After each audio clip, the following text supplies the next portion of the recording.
Hello, hello, Sarah and Annabelle here from Navigating the Shift. And as we continue on through a crazy part of the shift, we're finding interesting things that are starting to look a lot more high-level perspective now that what appears to be a war is really coming to its conclusion, I think. Oh, here's Max. He's coming to Hello, Maxie. Hello, Max. We can't see it now, but whatever. I had this dream last night, so small, but it was basically like looking at, say you're standing on the street and you're looking out at the street, and it was like a great big theatre curtain being pulled back, a whole backdrop being pulled back, and I could see out to this deep blue space and sparkly stars. That was it. Nice. It's just the tiniest little image. It feels like, you know, reality is going to be revealed to everybody in such a dramatic way soon that if you haven't caught up with what's really going on, it's going to be a knockout. But we're really, really close now, really close. I had a star situation last night. I went out, look, there's the tail.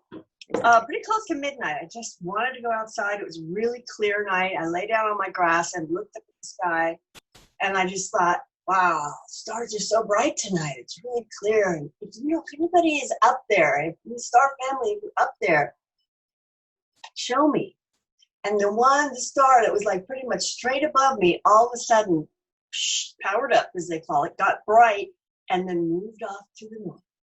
And I was like, thank you. That was really nice. Anybody else up there? And then my attention went over here. And just a few minutes later, it was like, another one. Suddenly, it didn't power up, but it went off to the right and then turned and went down off to the back of me and just made a corner and left the other way. I was like, thanks, guys. That was really fun.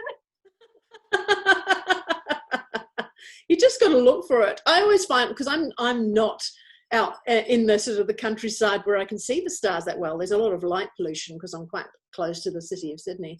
So I go out there sometimes and I go, I can barely see any stars at all.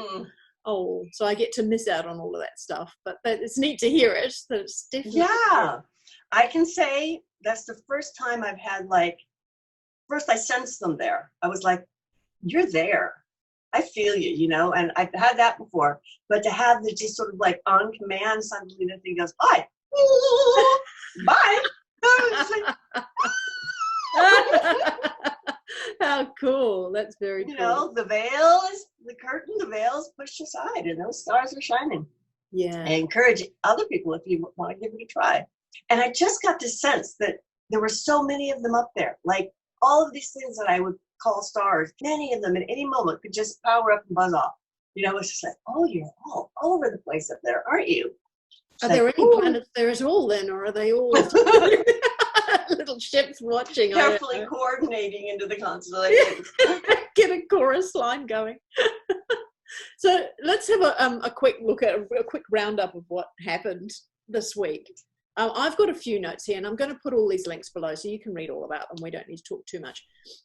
Robert Kennedy pointed out that the movement Mums Against Fluoridation have got their lawsuit that started around about 8th of June, I think it was. It's a federal court case proving that water fluoridation is dangerous for the brain, and of course it's involuntary medication, which is against the Nuremberg Code. They've got that started. They estimate it'll only take about 2 weeks, which means by the end of this month, June, we'll know the outcome of that case. So that's pretty impressive. That's pretty cool. I've been following that. Yeah. It's pretty interesting. There's a fellow on Twitter he's watching all of it and then putting out like every half an hour or so just asked this and answered this, and this is where we moved on. So I'm mostly just following it from there, but I did watch it live for a little bit. So that's a real personal one to me, because back in the 70s, when my mom and my sister and I were living in Berkeley, they started water fluoridation, and my mom was on a committee that was fighting against it. And I still remember her saying, you know, supposedly we're medicating people for what they used to call the cavity-prone years, which is, you know, this 10% of the population, but we're medicating 100% of the people. She said, so what about those young adults who want birth control, say 10% of the population? Maybe we should just put birth control pills into it to mitigate the whole thing. That was her, like, does anybody else see how this doesn't make sense? And I just remember that. I mean, I was a kid, but I remember that really strongly. Like, and in Europe, because they have some countries with fluoride and some without, they've already proven that all the kids get just as many cavities in all the different countries. So it's not the case. So anyway, we'll watch how that goes. We'll see how it goes. There was quite a long Reuters article, which is quite interesting, about some of the crazy stuff happening in CHAZ, including, what were you saying it was, like a committee that looks after discipline? Oh, it's a Conflict Resolution Advisory Council. So, point one, we hold a community democratic vote to appoint 3 people to the council. To eliminate prejudice, we elect 1 black man, 1 black woman, and 1 white woman. Each person should undergo at least 45 minutes of sensitivity and political training session, which we will help organize. Whenever there is an internal conflict in the zone, it'll be put to the council. Both people can tell their sides. Council members decide on a fair resolution for this. Edit 1, it's like, after receiving feedback about inclusiveness, we shall include in the council 1 black man, 1 black woman, 1 trans black person, and 1 non-binary black person, and then they scribble out 1 white woman. So a total of 4 people. Oh, they scrubbed out the white, so there's no white people at all on the discipline. No. So they're not chosen because they're good at what they do. They're chosen because of all of those categories instead. Yes, and then they continue to edit and edit and edit. Edit 5. We have agreed to add 3 more seats, 2 of which will give voice to the disadvantaged LGBTQIA community, and 1 to give children equal representation and fairness. Children. Okay. Yep. Between ages of 8 and 15. Edit 6. Oh, wait a minute before you carry on there. So you know the guy who is the rapper who's decided he's the boss. Apparently he's already on the pedophile watch list, and they're including children now. Edit 7. We've heard your concerns about the Asian non-male seat representing all Asian subgroups as if they were a monolithic identity. That wasn't our intention. We will replace the Asian non-male seat with 12 mini seats for each of these following Asian non-male identities: Chinese, Filipino, Vietnamese, Korean, Vietnamese, Cambodian, ... Edit 8. We've been told that our council underrepresents those with a criminal record or incarceration experience, as white culture allows people to suffer a particular disadvantage because of past convictions. The council will mandate that more than 25% of its members must have a violent criminal history with previous or current incarceration experience. Well, that won't be too hard, looking at the videos that are coming out at the moment. How on earth are they going to cope when there's so much crazy... Oh, the last one. It's just a disaster. The last one. Okay. Some women have expressed to us that they wouldn't feel comfortable representing a case involving a sexual offense to the council that was partly made up of criminals with a history of committing sexual offenses. So we are placing a cap of 50% on the population of council members who have performed 1 or more premeditated sexual assaults or rapes in the preceding 12 months. And then just the icing, last icing. Homeless persons and disabled persons are exempt from this cap. Only 50% have to not committed a rape within the last year. Oh my goodness. Now, at the bottom of this Reuters article, it points out, almost like an advertisement, like get your popcorn ready, on July 4th, Independence Day, there has been a growing group of up to 1,500 so far, bikies and militia, it says, that are planned to descend upon CHAZ and sort it out and put it right. And so yesterday they started replacing all their border wall that was temporary with concrete walls, a more permanent border wall. That's all the people that complained about Trump building a border wall. And so it's almost like I mean, okay, I believe it would be entirely possible for that group to grow on its own. And isn't it interesting that it's gang bikies and that kind of stuff that have decided to put things right and put the police back in place. That's really interesting. Whether they plan to actually do that if they took over or not, I'm not sure. But the media, of course, is going to stir this up like crazy because you've got 2 whole weeks to build up to an event that's close to the beginning of a little civil war within that space. So the media are going to adore this. But in the meantime, Trump's just sitting there saying the governor needs to sort this out, the mayor needs to sort this out. And they are talking about summer of love. Really? Summer of love? Did you not see that poor guy that was being bashed and threatened? They said they were going to kill him, and then they hit him with a skateboard, and then he turned around and shot somebody? Really? And then you get the video comes out with all those threats gone. All they show is that he gets hit once by a skateboard and he turns around to shoot people and that. So it looks like the guy had 2 knives. What's that? The guy who was shot had 2 knives, by the way. Somebody went through the videos. He was coming after him with 2 knives. Yeah. The hypocrisy that is CHAZ. It's just, I mean, their ruler owns a bunch of guns, including, machine guns, AK-47s. He's and property, and a Tesla, and a Jaguar. Tons of property, right. Oh my God, yes. It's like Mad Max. It is, but it's in a city instead of in the desert. Gosha said, or she got information from one of her Pleiadian contacts that said that they were aware of the deep state. They're trying to do is let it get so bad that they can get Trump to put in the military and then bring in their own black hat military, either real military or fake military, and start murdering innocent, peaceful people to get Trump out. So that's why he's leaving it alone. He's not going to, he's just like, it's on you, governors. Makes sense to me. Be interesting to have if the bikies do actually go in there. And it will be a mess because both sides are armed. And then you've got all the police that are out of a job. So they may also take it upon their conscience to decide which ones they're going to represent. Is this part of the growing up of America? Because a long time ago, when I was, I remember going through some lessons which were saying, look, America is like the teenager of the world. You've got much older cultures like Russia and China and, Japan. They've been around. Their civilizations have been around for thousands of years, much, much longer. And so their family values are stronger. There's things within those groups. Of course, there's goodies and baddies within those countries, but the deep-seated values of each individual is much more mature.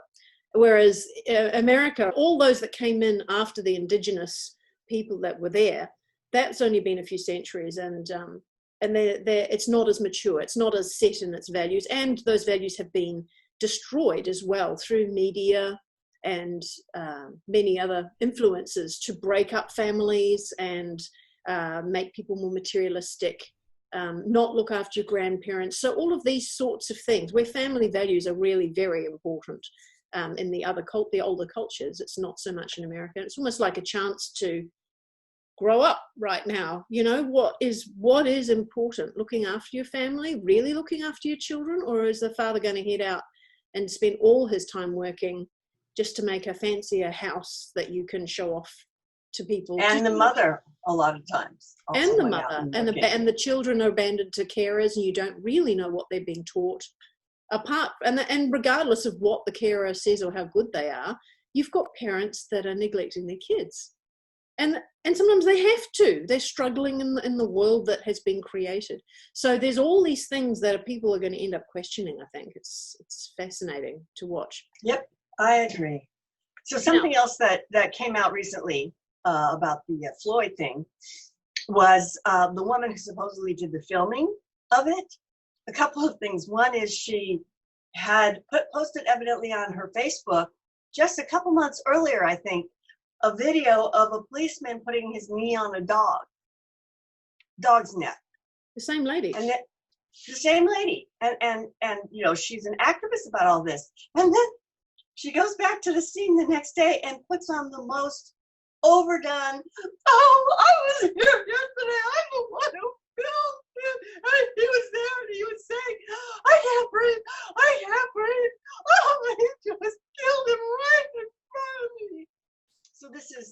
lovely Darniella Fraser, who, by the way, Who wants her 15 has seconds? a GoFundMe. Oh, she has a GoFundMe. GoFundMe. Oh. She has, at this point, $519,474. Who is paying these people? Feel Soros? sorry for her. Give her $1,000. Good God. We could all try that. Unbelievable. It's crazy. It is. Okay, what else have we got here? The Association of American Physicians, this is on the 15th of June. They've sued the FDA for irrational interference in access to the life-saving hydroxychloroquine. So that's physicians coming out. That's pretty cool. The power company PG&E, now that was in California, I think, wasn't it? Where the wildfires were started from their power lines around you too. Yeah. Really close. So they have pled guilty to 84 counts of manslaughter from the wildfire from their power lines. So that's pretty. That's for the Paradise one. Yeah, that's the one that, like the whole city was wiped instantly. People were found in their cars. Just the bones was left. The fire was so hot. And David Wilcock said that there were actually extraterrestrials living there, mostly underground, and that they were working to develop technology that would be like 0-point technology and things like that there, and that was why that city was targeted. Did it look like like direct energy weapons?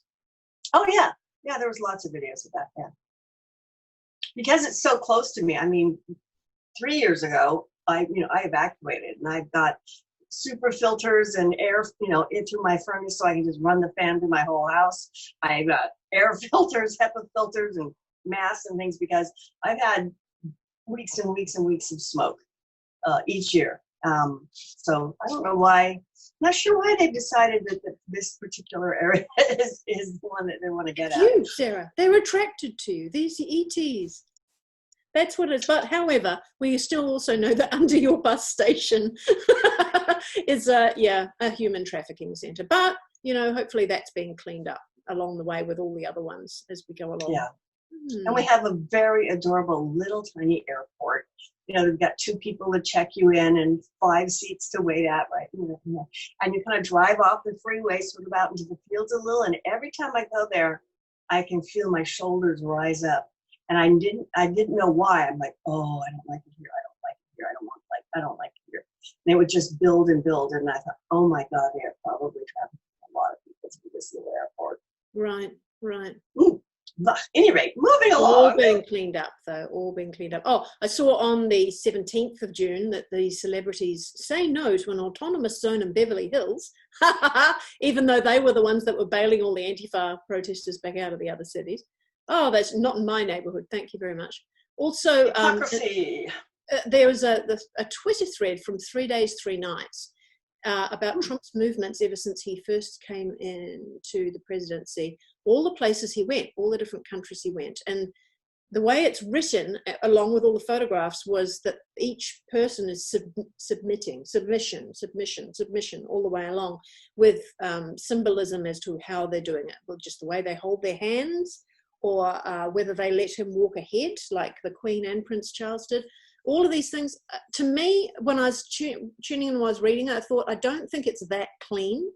Not that they're scared of the person that he is, but that he went in there and said, we've got all the information and we're going to out you to the whole world if you don't submit, if you don't give in, which sounds very dramatic. And it just didn't feel quite as clean as that. I don't feel like everybody just rolled over and, like a dog with its legs in the air, just because he showed up. It didn't feel quite that clean, but it does seem to be moving. I mean, this is years past now, a few years have passed, so it hasn't cleaned up quite that quickly. But we have to remember that, this isn't just one man.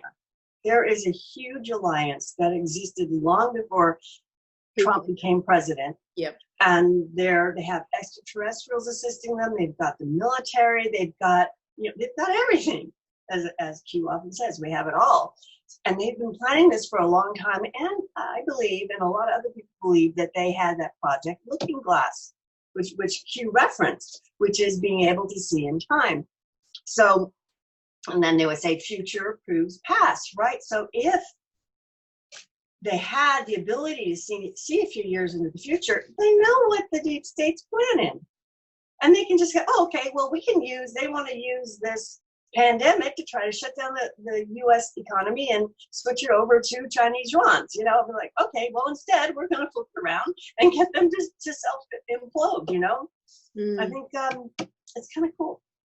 One thing that I saw recently that wasn't so light was a nurse, and I don't have her name in front of me, but we keep the links below, who's become a whistleblower, and she works in New York, which is called the epicenter of the pandemic, and in the hospital, Elmhurst, I believe, which is the epicenter of the epicenter, is what they're calling it.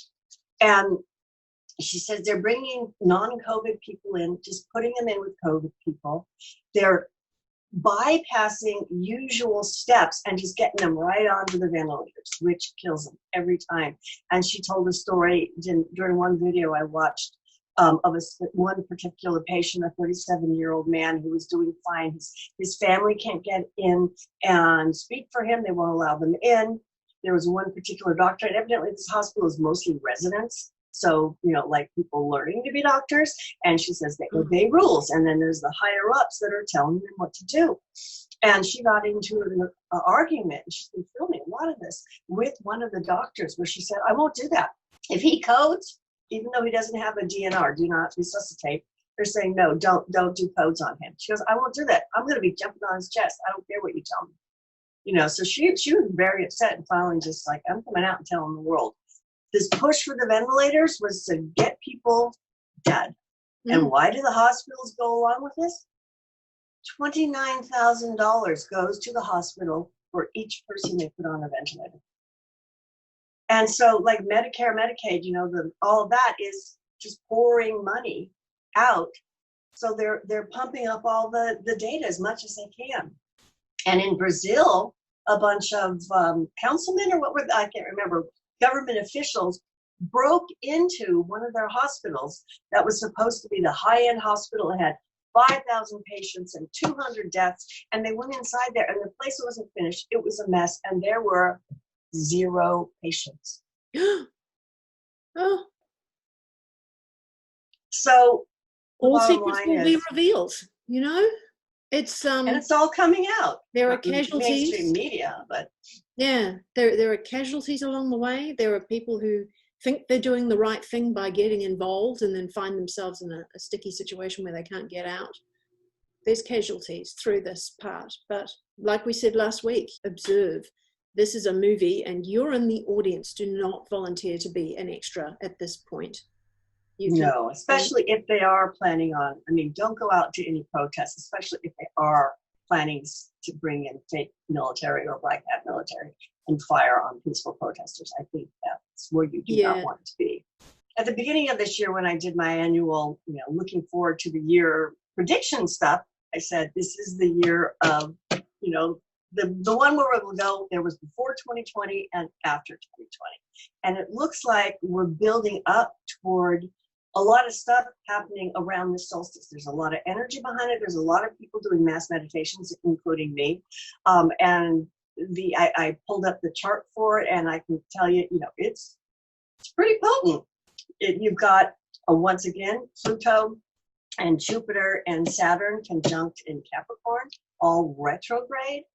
Of course, the solstice is right when the sun enters Cancer, but right next to it is the North Node and the Moon, and they're in relationship to Venus and Neptune in Pisces conjunct there. So there's this really strong connection, and it's a positive one to me.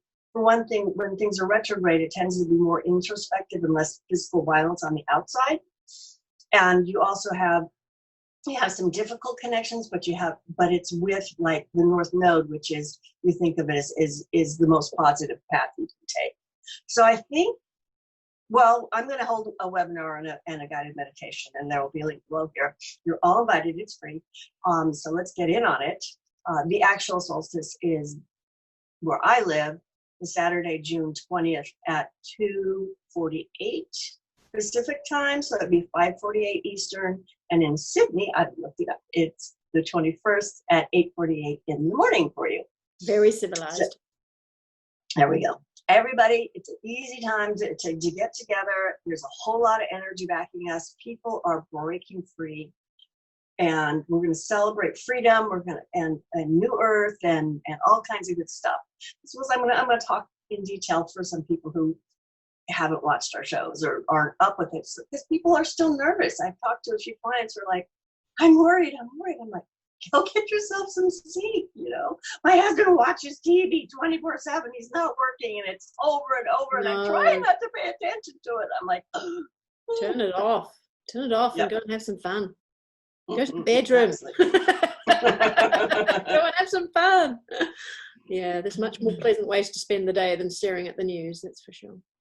Okay, well, make sure you come along to Sarah's webinar, and we'll put all the details for that down in the description below as well. And also get on Sarah's mail list.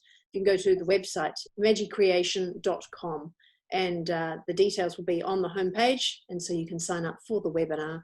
And don't forget to subscribe here as well, as you can keep up with our videos as we watch the great shift. Bye.